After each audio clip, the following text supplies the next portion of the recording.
In today's video, we're going to answer the age-old question, why are bad Dota players so damn bad? And what we're going to do here, we're going to take a look at a couple clips from a game. This is an actual game at mid-range MMR, my game, and we're going to compare those games and those clips to professional players and how they behave in games with the same heroes. So we have a position 3 Axe here who is at 9 minutes out of his lane. He's farming, I guess, casually farming the small camp mid. His itemization makes no sense. He's not completed an item. He is trying to finish phase boots. His skill build makes no sense. He's gone all battle hunger, no counter helix. And as you can see, as I kind of speed this up, he's just camping mid. He's farming. And I've stacked for him because he was supposed to be an axe that went counter helix, and so this shouldn't be taking this long.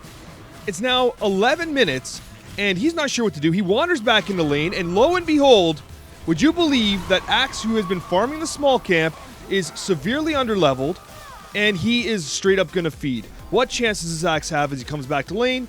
Absolutely none. And this is a very common problem, because players don't understand their timings. Let's take a look at roughly the same time point, right? 10 minutes in the game. This is a professional Axe. They have a Blink Dagger, they have a Vanguard. They're not farming small camps. They're getting involved in the fight. He's getting on top of this Lina. He anticipates the Light Strike Array. He moves out of the way. He is being active. He's not farming small camps. He's farming heroes. He has his Blink Dagger. He has his Vanguard. The prior hero didn't even finish an item yet. This guy knows that he goes brown boots, and that's it. He doesn't need his phase boots, right? He knows he's prioritizing the Blink Dagger and the Vanguard. And he also cut waves prior to this. The other guy didn't cut waves. This guy's being incredibly active, getting kills and being on the map. His skill build is appropriate as well. He has full points in counter helix. He can take agents if he wants to. He is in control of the game. Now let's take a look at the other guy. Now, what can I possibly say negative about this? This guy has, his Ring of Health in the backpack, still has not completed an item. He's got a Blink Dagger though, that's exciting. It's 22 minutes in the game. This guy's a Blink Dagger and phase boots. That's it. Literally, the pro player at 10 minutes basically had the same thing. This guy still has not finished his blade mail, and in fact, he's useless. Like this, guys. This is not a joke. This isn't even Herald or unranked or like a new player game. This is real life for me, and it's crazy because I know you're thinking, Alex, this is garbage Dota, and you're right. It is garbage Dota. And before you roast that Shadow Shaman, take a look at the net worth, guys. The position 5 and 4, okay, the Shadow Shaman and the Queen of Pain, we actually are the top net worth on our teams. Our carries are playing terrible. Conversely, at 18 minutes, this guy had a 17-minute blade mail, and look, he's actually getting work done.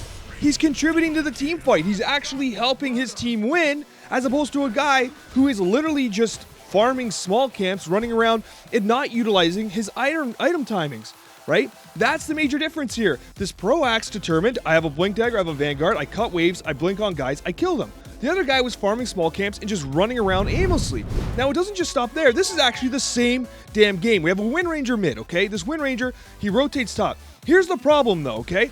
This Wind Ranger does not understand the timings that are important as a mid-range ranger. He does not have a Javelin, which he should be focusing on before he tries a gank like this. Like, not necessarily. There are situations where you're going to want to gank. But I want you to identify how slow and how long it takes to kill this Viper. We're 3v2 here, right? We have our mid who is rotated in. We finally get the kill because everything we exhausted all our spells. Meanwhile, their OD has a Meteor Hammer, is literally taking mid tower, is getting absolute free farm, and this advantage, okay, Wind Ranger is really slow to come back. The OD identifies an opportunity to kill our position 1, okay, and now Wind Ranger comes back in lane. What's frustrating about this is that this begins the snowball effect, okay, at about 9 minutes, where this OD starts to become completely out of control compared to this Wind Ranger. You don't see it right now because at the net worth, it doesn't seem like a massive discrepancy. You have about 3,800 versus 3,200, okay? But that's only in 9 minutes. And then what ends up happening is when you cut ahead, okay, Wind Ranger gets a 12-minute Javelin. This guy has a Blink and a Meteor Hammer, and this game's over. Right? Because now Wind Ranger's feeding, you see a 7k OD versus a 4k Wind Ranger because he wasn't utilizing his item timings properly, and therefore he was just straight up feeding. A Wind Ranger who understands their item timings is going to do something like this pro player did. Okay? Identifies that this Invoker is going down. He has his Javelin, which allows him to do a tremendous amount of damage with Focus Fire. Why is the Javelin so important? Because Focus Fire, okay, will allow the proc of attacking effects. So Javelin has a chance to do additional damage per attack. So the faster you attack, the more damage you can do, as illustrated here. That 70 popping up above the Invoker's head is the bonus damage being done by the Javelin, which greatly amplifies the effect of the roaming Wind Ranger's ability to gank and get kills. It's Javelin, that 30% chance to do 70 bonus magical damage when coupled with Wind Ranger's ultimate makes all the difference. Thank you so much for watching, and a very special thank you to all of our wonderful subscribers. We will see you in the next Dota 2 video.